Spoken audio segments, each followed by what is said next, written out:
Alright, you bastards, this is Some-Belgian-prepper, and today I'm going to explain step by step how to raise guinea pigs as part of your survival plans and also the reasons why. But before we do that, if you're interested in detective stories, there will be a link to my book called Bloody Crosses. If you're interested, I would say take a look. So it will be in the description, like I said. Guinea pigs. Um, Guinea pigs have been a major part of my survival plans, and it's often underestimated why by people. And I will tell you now a step by step on how to raise them, the things that you need to watch out for, and if you keep to this simple routine, these beautiful animals will be a great asset to anyone's survival plan. First of all, I will show you later, but what do you get from raising guinea pigs? Well, you get fertilizer from their yeah from their shit. You get meat, you get fur, you can make biogas, which is a project that I'm working on, and you can make bone on a meal for as a part of your fertilizing your crops. First of all, what is the first thing that you need to start raising guinea pigs? So, uh, First of all, you need some enclosures. And I would say don't raise them in small little how do you say this, boxes or cages or very small enclosures, because if you're going to do that, that's going against the nature of the guinea pig. The guinea pig, as you can see, are a type of rodent-like animals, and they need to live together. Although if you keep them separate, they will die. They will be how do you say it? It's bad for their mental and their physical health to be alone. They are social animals. They need to be in each other's proximity. Otherwise, they will get stressed, and that's not a good thing that you want. Um, the next what I would say is get enclosures of these sizes, as you can see. Oh yeah. By the way, these animals are, by the way, in their biology, if they see something going over them or a sudden noise, they will suddenly run away, but we will get to that point. As you can see, these are all separate enclosures. I got three in total. I got one more here around the corner. Perhaps I will show you in a minute. But the reason why you need this kind of enclosures is you need to keep them separate to prevent too much inbreeding, and that you can rotate them, the males or the females or the newborns.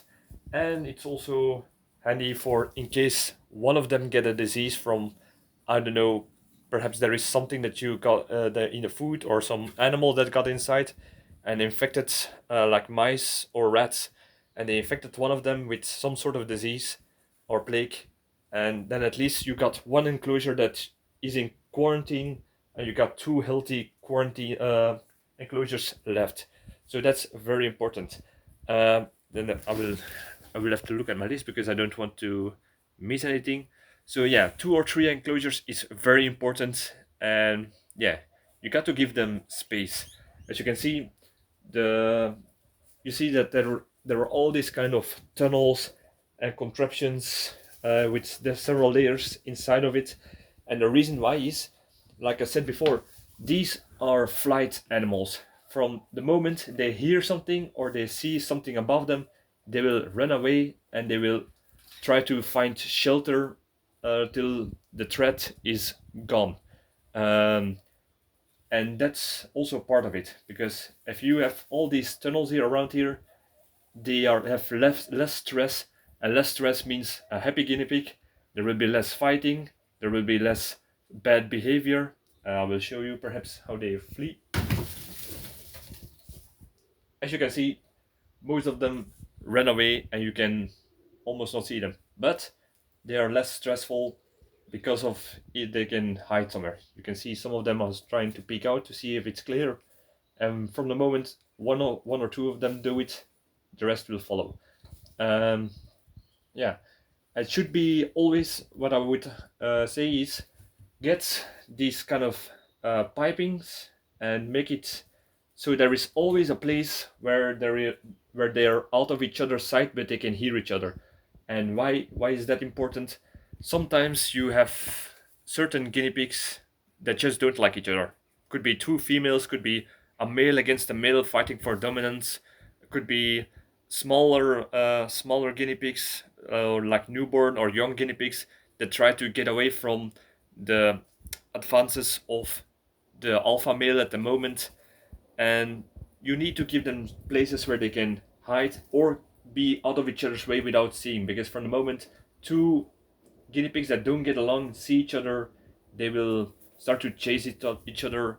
And the way that guinea pigs usually fight is especially when they are two males um, who are fighting for dominance for the females, they will start to chase each other until one of them is exhausted, and then the one will either leave him alone and be show and has shown to the females that he is the dominant one, or he will bite the one that is exhausted till he's dead, depending on the guinea pig.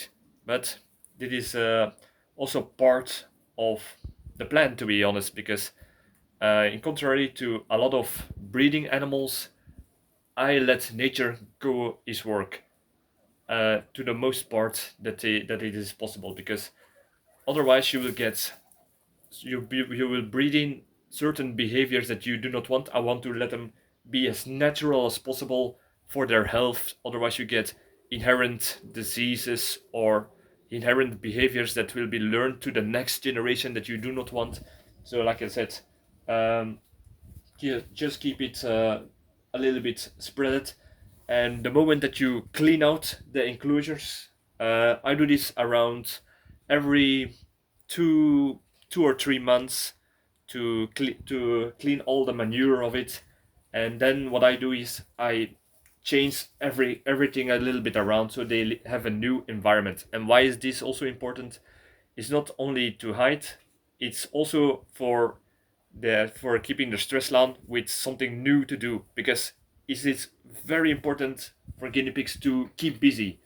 They if you change the enclosure around, they have something new to discover.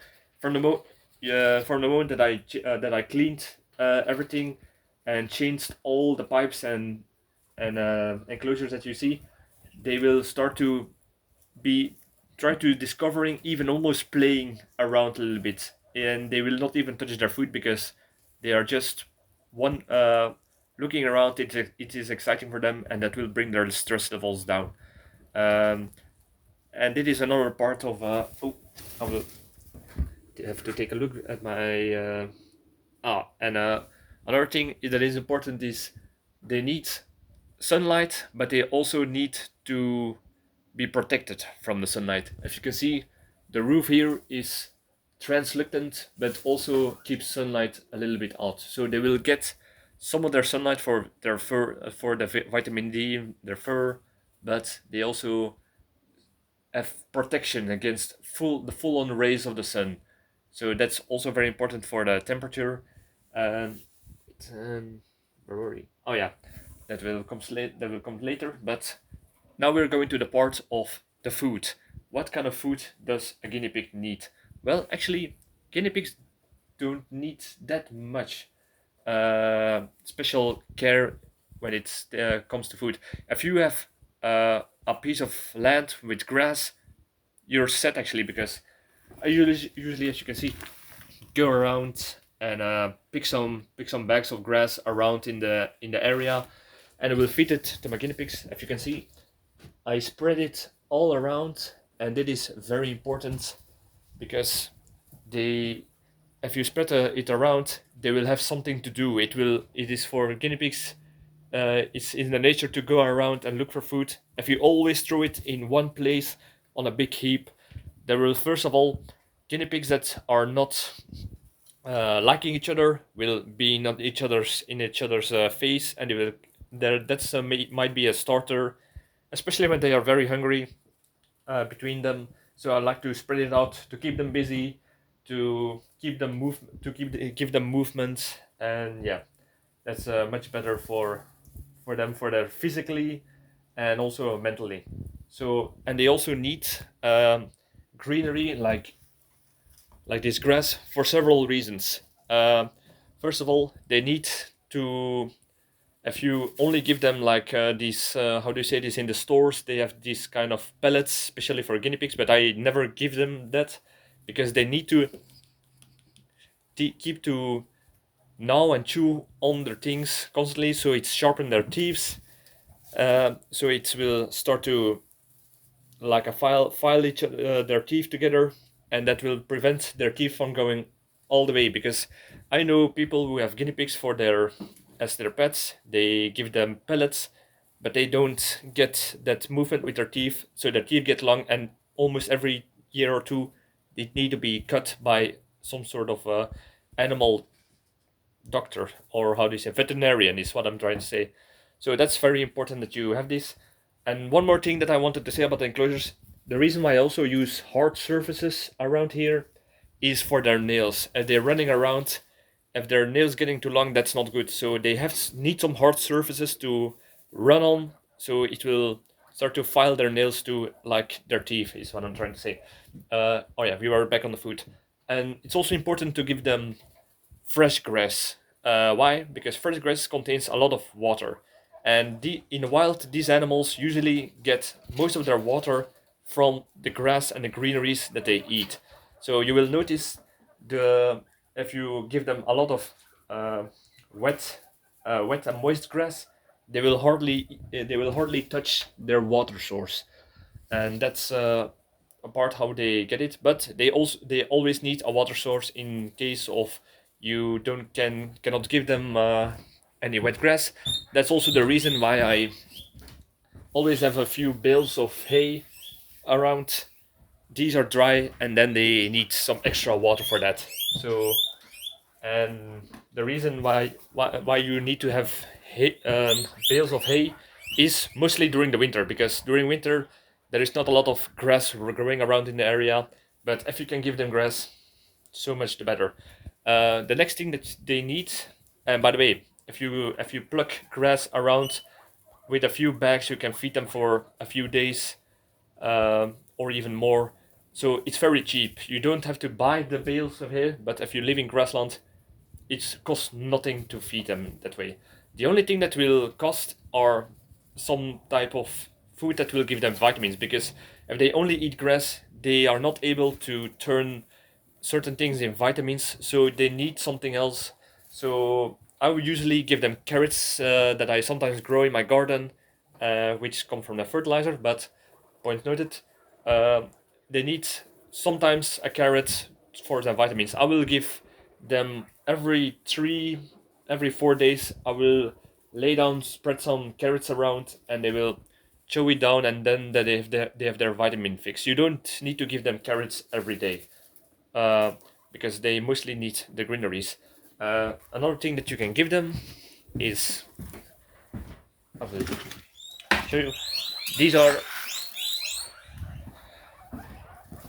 are a type of mix of nuts, and the reason why I give them this is sometimes I give them this one time a week, and it's something that they are very excited about because it contains a lot of pellets, nuts, corn flakes, and other treats that they like. And you will see, you can hear them go nuts over it. I like to spread it a little bit around.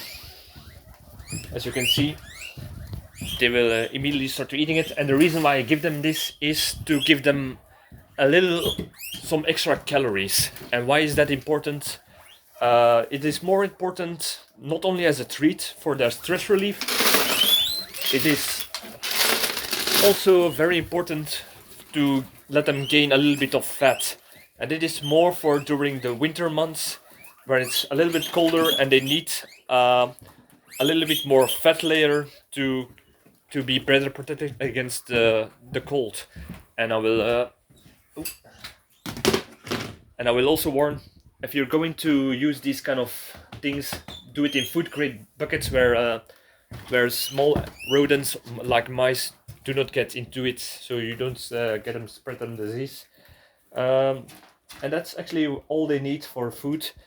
And like I said, water source, I do these things, and not in like, if you can see them a lot of pets, the thing that you put on the wall with the little pipe with a ball inside of it. I do not do this because I try to raise also a small guinea pig. How do you say this? The newborns are getting their water, their how do you say this? Their hydration from two sources. First, of the milk of the mother, and secondary from the wet grass. But till they learn and observe other guinea pigs on how to drink from these things, but usually they need to be set higher because they're running around and they piss and shit every 15 minutes, so it will contaminate it if you don't put it on a higher place, like this. If you can see, the water sources are always in a narrow higher spot, so they will not contaminate it with piss and shit, so to say. So for the newborns, it's very easy to dehydrate if you do not give them wet grass, because not the mothers will not always give all of them milk, so they will hydrate. And the reason why is, for a guinea pig that is born, it is almost walking around half a day later. It's not like most mammals that will sit in a nest. No, guinea pigs need to breed very fast, and that's the one of the biggest strengths for a survival plan, in my opinion. Oh, easy there. Right, where was I? Oh yeah, I started around with four guinea pigs that my aunt couldn't do anything with.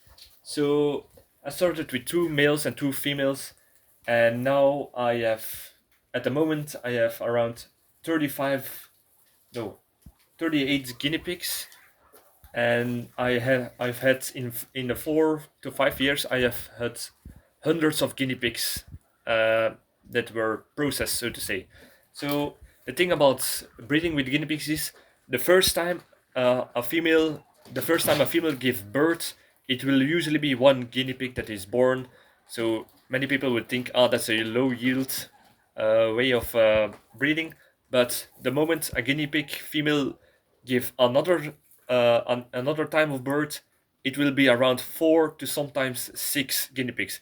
And the problem with that is, sometimes they will, especially when they are born with 6, they will not be able to give all of them the milk, and some of them will die.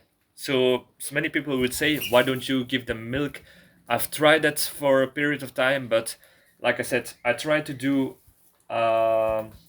try to do a sort of natural selection, because it might sound hard to do, but if you allow the weaker guinea pigs to live, they will be able to breed and give it to the next generation. Because in the beginning, I've had so many, not only because of the learning curve, but because they were raised as pets, so they had all these kind of inherited diseases there, or bad behavior, or they were a little bit weaker. And because of all the breeding, the next generation, the ones that died off, the weak ones died off, and the stronger, that were best adapted to this kind of living, they survived, and those survivors gave it to their next generation. And that way, I now have almost only a few deaths with every new batch of round of guinea pigs, so to call some, because sometimes there are birth periods, like I like to call them. These are the periods where the guinea pigs are, uh, when it's especially in the summertime or when it's warmer, they will start to breed like crazy. So sometimes you can have in one week like 9 guinea pigs that were born from different guinea pigs. And sometimes yeah, like in the wintertime, they will not give that much birds, because yeah, it's colder, and there is less fresh food. And especially with if you give them fresh grass, they will breed much easier than if you give them dry hay during the winter time. So that's just to be expected. uh, Also, there, like I said, I let natural selection play a game, but sometimes there are too many males, or two males that are constantly aggressive, and that could be a problem, because sometimes a male that is not that is suiting for being the position of alpha male, but loses every time, he will start to attack the smaller guinea pigs, perhaps out of a sort of rage, not rage, but revenge. It's not also. It's like a natural instinct from these are not my children. I will kill them. That is a sort of mentality of wild animals, and yeah, they are running away again. And what you do with them is you always keep a small cage like this one. I don't know if you can see it because it's a little bit darker in here for the camera. But this little bastard has tried. I gave him several chances to live in several enclosures, and in every enclosure he started to attack other male guinea pigs for dominance, and he always failed. He started to get bitten in the back often, and I had to put him separate to prevent infections. So yeah, but the thing is, that is temporarily because he's the next one for to be eaten, so to say. So yeah, it's always handy to have a small cage to separate sick or aggressive guinea pigs that are causing trouble in every enclosure. Because I tried him to put him in every enclosure, and he started to attack or fight for dominance in every each and every one of them. So yeah, that's something that you will have to deal with. Temperature wise, it is very important to keep the temperature for the guinea pigs within reason. I have noticed that guinea pigs are most can handle temperatures around freezing to 25 degrees. Between that, you usually don't need to take special measures. But like I said, keep let the sun in, but don't let too much sun in, so it doesn't get here too warm.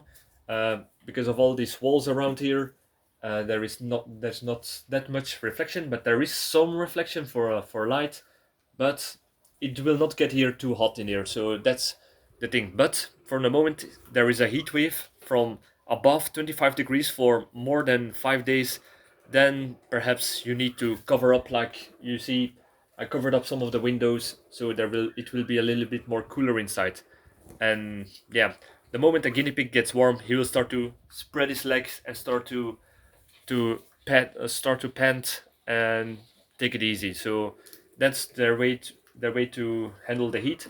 But during the during the winter time, I would say from the moment it will go under freezing temperatures, you need to watch out how cold it will get here, because even though they have fur, guinea pigs are very sensitive to very cold temperatures.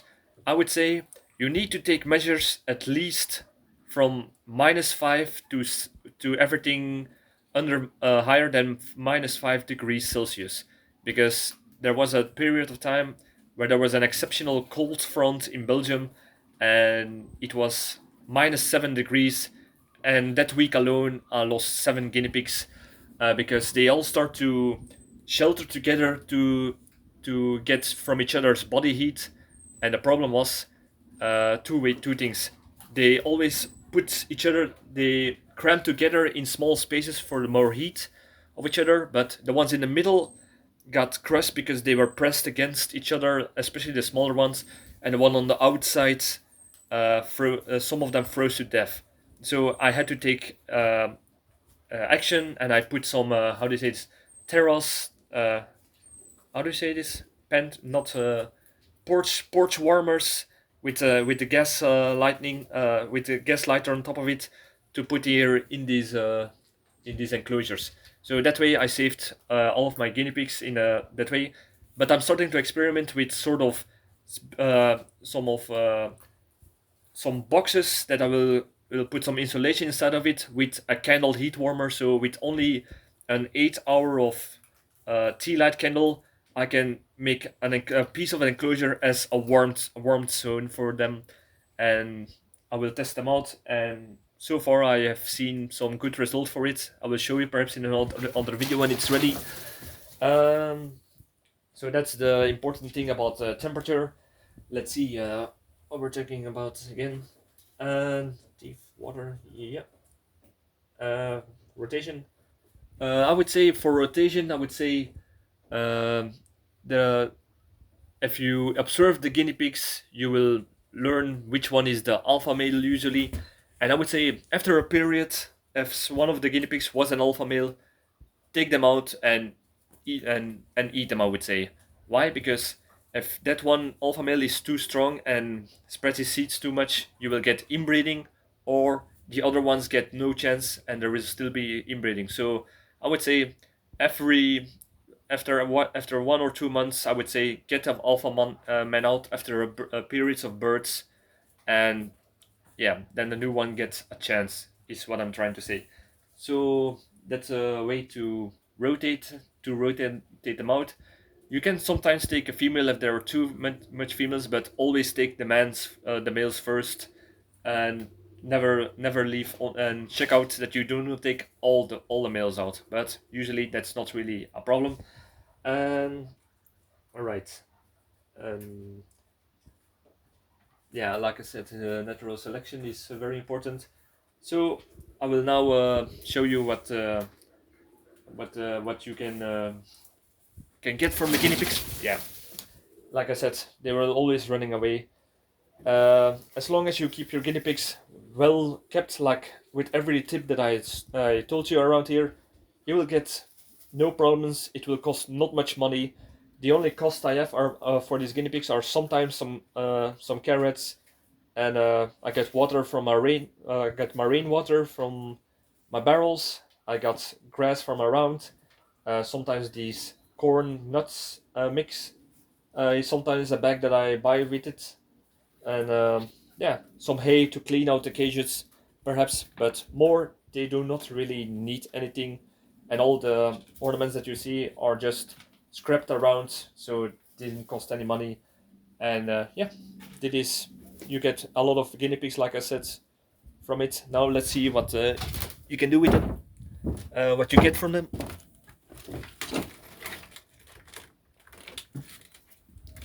So first of all, I get if you regularly keep your how do you say this? Keep clean out the enclosures. As you can see, one of the places that I put at the top, mostly it's the top layer where they are not gathering around.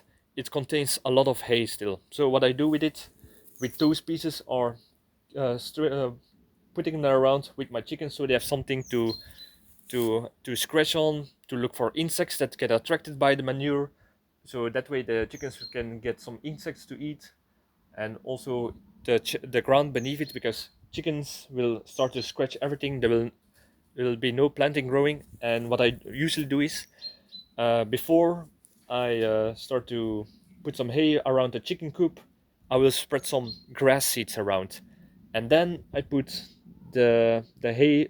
There is also manure in it, but mostly the hay parts from the cleaned cages around it, so the grass will get a chance to grow, and it will not get that muddy, and the chickens have some places to, as you can see, to scratch around looking for insects that get attracted by the manure or some leftovers from carrots and other things that you get from the cleaning of the guinea pigs. So that's one thing. If you keep chickens like me, it will chickens can handle those things. As you can see, these are the beds that I put some of the manure on top of it together with the hay.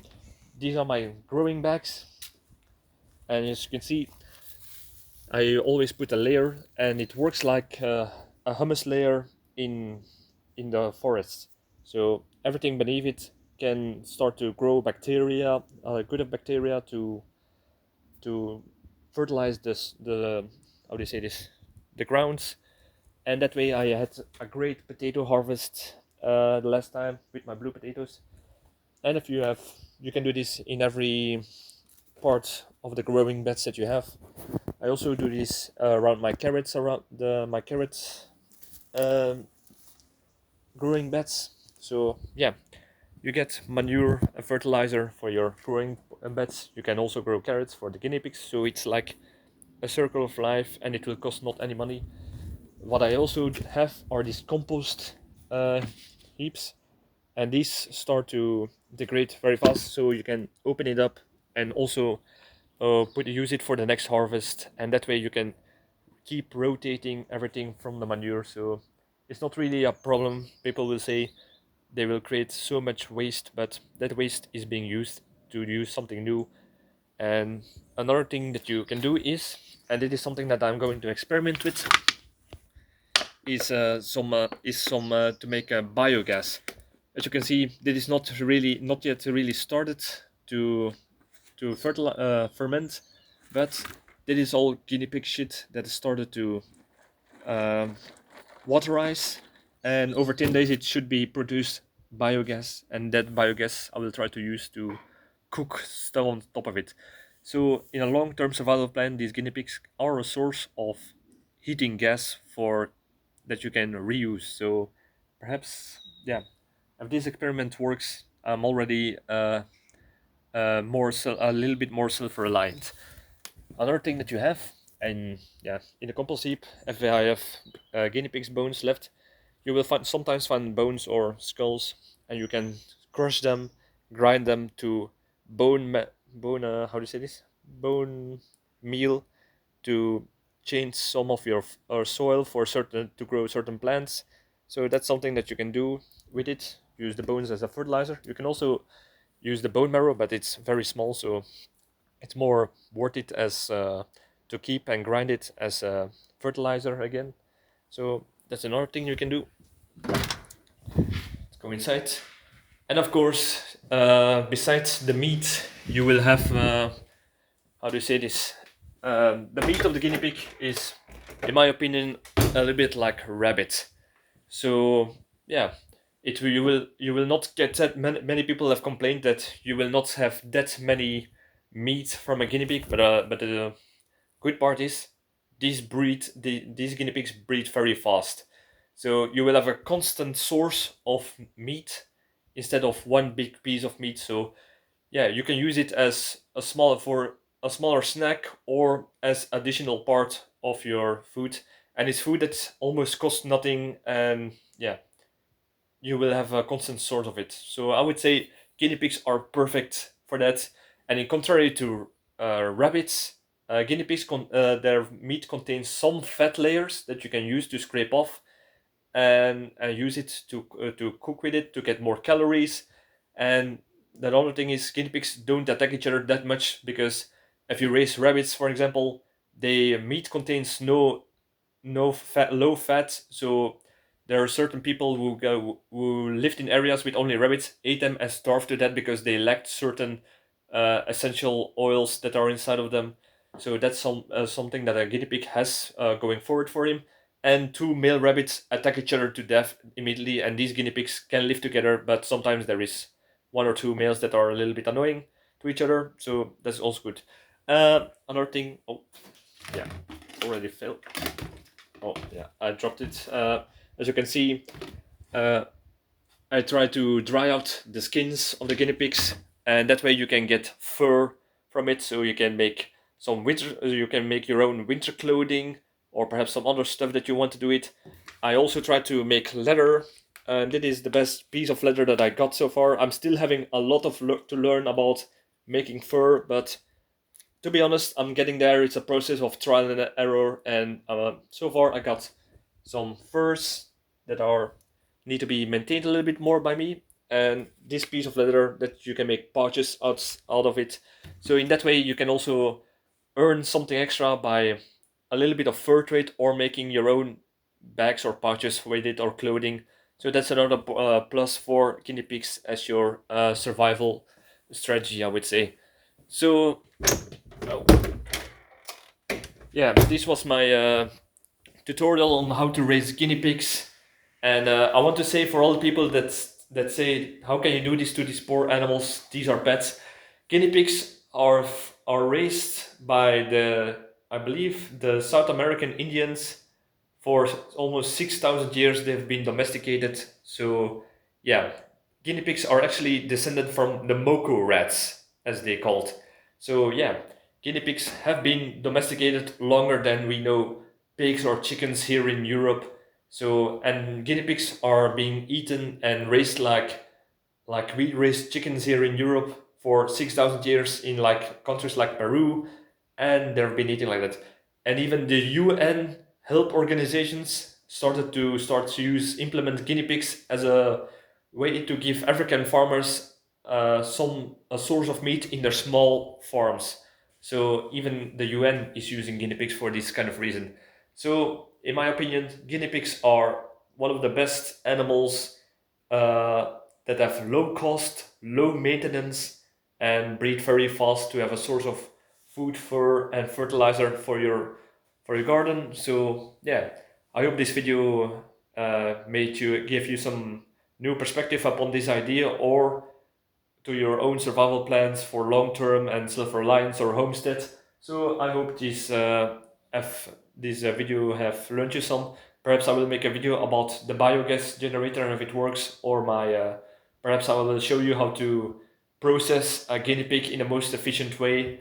We will see about that. Leave a like in the comments, like, subscribe, and say yes. We want to see that video if you are want me to do it. Uh, so yeah, thank you for watching and see you in the next video. Cheers!